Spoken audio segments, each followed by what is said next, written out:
Երեք գերագույն հոգևոր խորհուրդը ժողով էր հրավիրել, որից հետո անդրադառնալով Նիկոլ Փաշինյանի հայտարարություններին, Facebook-յան գրառումներին, նրանք հայտարարություն տարածեցին։ Չգիտեմ, կարդացել եք, տեղյակ եք այդ հայտարարության վերաբերյալ, ըստ ձեզ արդյոք համարժեք պատասխան էր Նիկոլ Փաշինյանի վիրավորանքներին, զրպարտություններին, եկեղեցու նկատմամբ որ անում է։ Եկեղեցին միշտ իր հարցության վրա է հարցության, նա հոգևոր, բարոյական, մտավոր, ազնվական, մեր ազնվական անցյալի, մեր գահի, վերջին ներկայացուցիչը, դա հայոց գահն է, նա միշտ այդ հարցության վրա է եւ երբեք հայերողին հայանքով չի պատասխանում, զրպարտողին, զազրախոսին,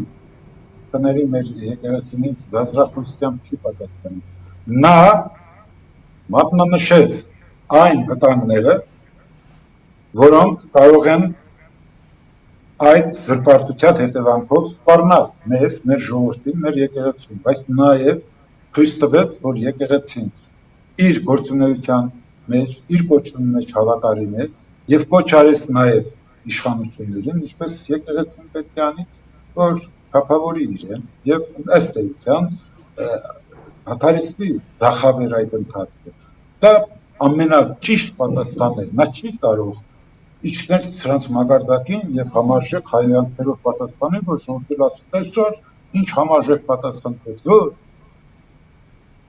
այս բարոյազրկներին համարժեք պատասխան տալը բարոյական բարձր չափանիշներից հանդես գալը եւ եկեղեցին արեց դա։ Եվ ես դրա համար շատ ուրախ եմ, երբ կարդացի այնպես հոգեվոր մի թեթևություն զգացի, որովհետեւ մարդը քեզանից անկախ մի վախ է միշտ մեջդ մտնում, հանկարծ կարող է մի գայթակղություն լինի եւ հանկարծ եկեղեցին նույնպես փորձի մի բան ասել, որ սրանց ասացին մոտ է։ Բարեբախտաբար ոչ նա միշտ հայոց բարձր եկեղեցին։ Բարձր իր մտքով, հոգով եւ քրիչկով։ Շնորհակալ եմ պարոն Ալվրդյան, ինչպես միշտ շատ հետաքրքիր եւ կարեւոր հարցազրույցի համար։ Եվ եթե այսպես ամփոփենք ավելացնելու որևէ բան ունեք, խնդրեմ խոսքի իրավունքը ձեզ եմ տալիս։ Ես մի բան Ես իմ եկեղեցու կողքին եմ, թիկունքին կանգնած եմ որպես պարզ հասարակ հավատավոր մի անձ եւ նրա համար չեմ խնայի ոչինչ եւ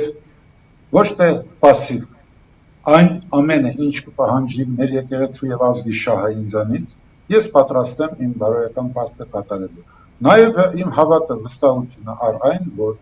դրանք այս ողորմելիները կգան եւ կանցնեն ինչպես մեծ են ջիվանիներ ասում։ Գիտեք, եմ որ ասում է, հիշում եք, ասում է անմիտ ճնճղոկը բազեի կյանքից ուզում է որս խլել, խելքի աշություն։ Այս անմիտ ճնճղոկներն են, իսկ բազեն որսորդն է։ Որսորդը մարդկային հոգիների որսորդը։ Հիշում եք, Հիսուսը իր ձկնորսներին ինչ ասաց։ Ասաց այլևս դուք զուգ չեք որսալու, այն մարդկանց որսակ։ Մարդկային հոգիների որսորդներ պիտի։ Ես այս իմաստով եմ դա նկատում, որ այս անմիտ ճնճղոկները նրա օրեկով ապրող, արտերում ընկած սերմաքաղի նման իրենց ողորմելի գոյությունը քաշտվող եղանակների հետ կդադարեցնեն իրենց քաղաքական եղանակների փոփոխության մասին, որ դուրը թափում է իրենց ողորմելի գոյությունը եւ կկրեն իրենց հասանելի պատիժը։ Չգիտեմ այդ պատիժը ինչ դրսևորում կունենա, բայց որ դա անխուսափելի է հավատում եմ։ Գիտեք, կա գերմանացի մի գրող, որը ունի մի հրաշալի վիպակ, Գաչաշ Սախեսը։ Այս Գաչաշ Սախեսը գերշկուհու զավակ է, դա ծնվում է եւ շատ տգեղ է, այլանդակ է եւ ոչ մի շնորհներ չունի։ Եվ այս կինը շատ ծանր վիճակում է կանգնում, վերջը հրեշտակը որոշում է, որ ոչ ոք չնկատի սրա տգեղությունն ու այլանդակությունը եւ Դրա մազերի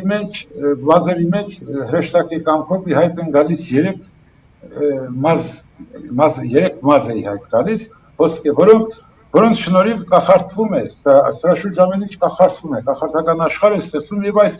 ապա շնորհը ինչ անում է, ժողովրդի կողմից դիտվում է որպես հրաշալի մի բան, տաղանդավոր, հանճարեղ, երկել չգիտի հրաշալի երգիչ է, գրել չգիտի հրաշալի գրող է, խոսել չգիտի հրաշալի հռետոր է, կանանց հետ խոսել չգիտի հրաշալի այսպես սիրաբանության վարպետ է, հրաշալի, չգիտեմ, եւ երիտասարդ է, ազնվական ամեն ինչ, բայց ահա գալիս է ժամանակը եւ մազերի միջից այդ երեք մազերը ժամանակի ընթացքում վայր են ընկնում եւ սրա գարշելիությունը հոգեվոր եւ մարմնական մեկից ժողովրդին տեսանելի է լինում։ Հիմա եկեղեցու դեմ սրա այս զրպարտչական գործողությունները այդ ժամանակն են ինձ թվում է, երբ ընկավ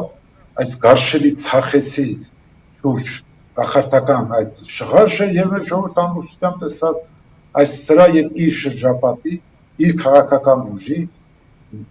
այլանդակությունը, այլասերվածությունը եւ հայության հետ հոգեվոր օտարությունն ու խորտությունը։ Զրուցում էինք Արևմտահայոց հարցերի ուսումնասիրության կենտրոնի տնօրեն Հայկ Ազուն Ալվրդյանի հետ, այսպիսին էր դիտակետը, կհանդիպենք։